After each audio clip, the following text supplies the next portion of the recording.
네, 여러분 안녕하세요. 한국금그레스TV 금알람의 송종길입니다. 금값이 언제까지 이렇게 계속 오를지 의문입니다.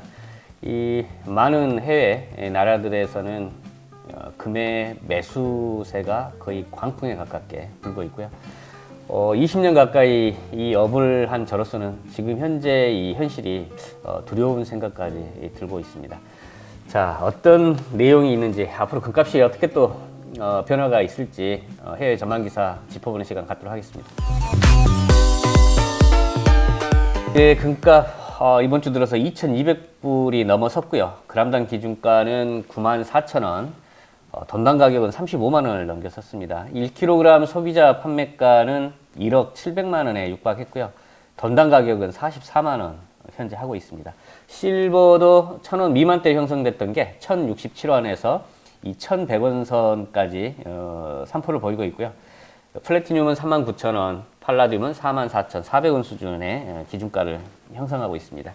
자, 한 주 이슈 한번 보겠습니다. 미국의 연준 6월 금리 인하 가능성이 이제 확인이 됐고요. 이 국제 금값은 온수당 2,200불 선까지 상승했는데, 미 제조업과 서비스업 업황 개선 발표와 견조한 경제 성장이 지속되고 있음을 알리면서 달러 가치가 상승하고 국제 금값은 2,200불 선을 하회하는 선에서 지금 현재 유지되고 있습니다. 미 연준의 제롬 파월 의장이 2024년 올해죠, 세 차례 금리 인하를 단행할 것을 시사를 했고요. 국제 금값은 급등세를 보였는데, 이미 이제 국제가의 어느 정도의 금리 인하 가능성에 대한 부분이 포함이 되어 있기 때문에 급등세의 어떤 폭은 다소 미비하다라고 볼 수가 있겠습니다.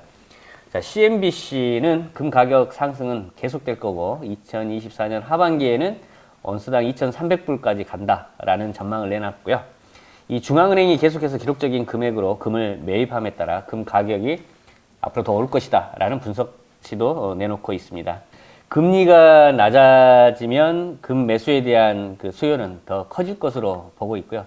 이 금리가 낮아지면 이자 부담이 그만큼 감소하기 때문에 안전자산 수요는 더 늘어날 것으로 보고 있다는 거고요. 지난 2년 동안 역사적 수준의 금을 매입하고 있는 중앙은행들은 2024년에도 계속 강력한 매입자 역할을 할 것이고요.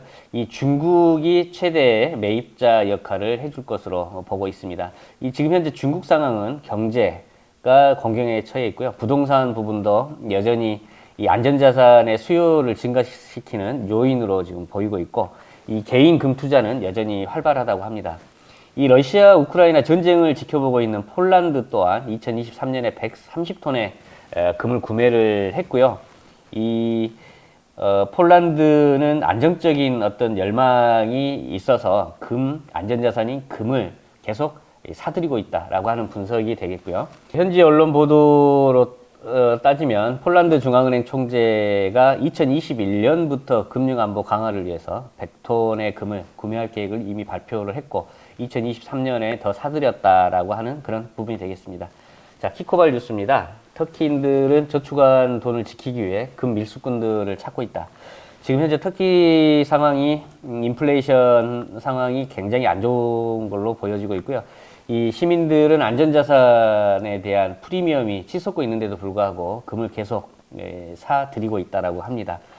중동 지역은 이제 이스라엘, 팔레스타인 이런 상황도 금 매수에 영향을 주고 있습니다만, 이 터키의 이 천문학적인 인플레이션도 구매 수요에 굉장히 영향을 주고 있는 것으로 보여집니다. 오늘 아침자 트리기에 금리 인상 폭을 보니까 기존 수준에서 5% 이상 또 금리를 인상했다라고 하고요. 터키 상황이 많이 안 좋은 것으로 보여집니다. 이스라엘에 등 돌린 미국, 안보리의 가자 즉각 휴전 결의안 제출을 했다라고 하는데, 이 팔레스타인 가자 지구의 휴전 협상을 중재 중인 미국 정부가 유엔 안보리에 즉각적인 휴전을 요구하고 결의안을 제출했다라고 하는데, 이스라엘이 이 부분에 대해 수용을 안 하고 있는 것으로 보여집니다. 그래서 이 가자 지구에 대한 현 상황은 앞으로 좀 지속될 것으로 보고 있고요.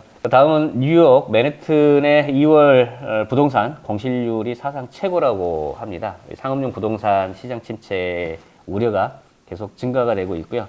중국도 부동산이 문제이긴 합니다만 미국 또한 문제로 대두되고 있습니다. 전 세계적인 큰 문제가 아닐 수 없습니다. 우리나라도 뭐 언론 기사는 없습니다만 부동산 가치 하락이 이어지는 것으로 보여지고 있고요. 자, 다음은 금 사상 최고치 돌파했지만 증권가에서는 금값이 앞으로 더 오를 것으로 보고 있다고 합니다.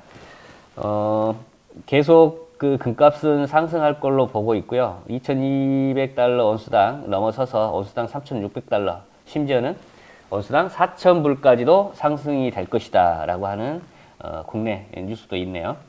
다음은 월스트리트 저널, 글로벌 경제 환경의 불확실 속에서 미는 동맹국가의 긴밀한 경제 협력 등을 요구할 것이다 라고 하는 내용인데요.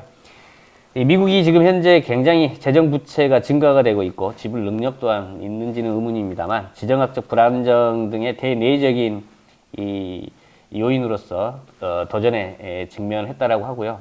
재무부는 이러한 문제를 감추기 위해 국채 발행을 늘리고 장기 국채 발행을 줄이는 방법을 선택했다고 합니다. 단기 국채는 늘린다는 이야기가 되겠고요. 이런 물가 불안과 이로 인한 경제 영향력의 축소 등을 초래하고, 중국 등 일부 국가는 미국의 영향력 쇠퇴를 활용하여 자국 이익을 확대를 도모할 것으로 보고 있고요. 미국은 동맹국가의 경제 협력이 중요한 현안으로 부각되고 있는데도 불구하고 동맹국가의 관계성은 과거에 비해 점차 약화되고 있고, 미국의 경제적, 지정학적 불안정 우려감은 더욱더 고조되고 있다고 합니다. 사실 미국은 또한 자국 이익 중심으로 가고 있잖아요.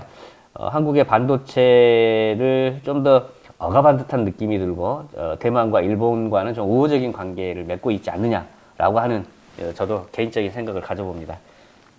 자, 다음은 골드만삭스, 금리 불확실성에도 불구하고 2024년 국제금가 2,300달러 도달할 것으로 보고 있고요. 금리 인하와 관련해서 미 연준의 불확실성이 계속되는 상황에도 불구하고 이 골드만삭스는 금 가격 예측을 수정해서 올해 2,300달러까지를 보고 있다라고 하는 것을 강조하고 있습니다. 자, 국내 뉴스도 한번 볼게요. 치솟는 금값 지금 살까요? 전문가들은 계속 금값이 오를 것이라고 이제 보고 있고요. 우리나라도 2,400불까지 오를 것으로 보고 있네요. 자, 중국, 인도 중앙은행들이 미국 국채 보유량을 줄이고 금 보유량을 꾸준히 늘릴 것이기 때문에 금 가격은 지금보다 더 오를 것이라고 하는 그런 내용이 되겠습니다. 미국이 올해 3회 정도의 금리 인하 가능성을 발표를 했죠. 금값의 상승 폭이 굉장히 가파름을 알 수가 있겠는데요. 금값이 상승함으로 해서 국내 투자 수요는 위축될 것으로 보여지고 있고, 이 차익 실현을 하시고자 하는 분들은 그 차익 실현 시점에 대해서 고민을 하실 것 같습니다. 추가 상승될 것이라고 생각되는 분들은 좀 뒤로 보류를 하실 텐데요. 이 금의 가치는 그 매장량의 한계, 그다음에 사용량의 증가, 앞으로 희소성은 더 높아질 것으로 보여지고 있고요. 이 디지털 산업이 발전하면 발전할수록 어떤 전독성을 높이고 고성능의 전자제품들이 필요하기 때문에 금의 사용량은 앞으로도 꾸준히 늘어날 것으로 보여집니다. 이런 점을 감안해서 이 실물 투자 시점과 차익 실현 시점에 대해서 고민해보는 것도 나쁘진 않을 것 같습니다. 자, 완연한 봄입니다. 남부지방에서는 이제 매화꽃이 이미 피었고, 이제 백꽃도 필 것이고, 살구꽃도 필 것이고, 진달래, 철쭉도 필 것인데요. 가족분들과 행복하고 유익한 시간 보내시기 바랍니다. 오늘 방송 이만 마치겠습니다.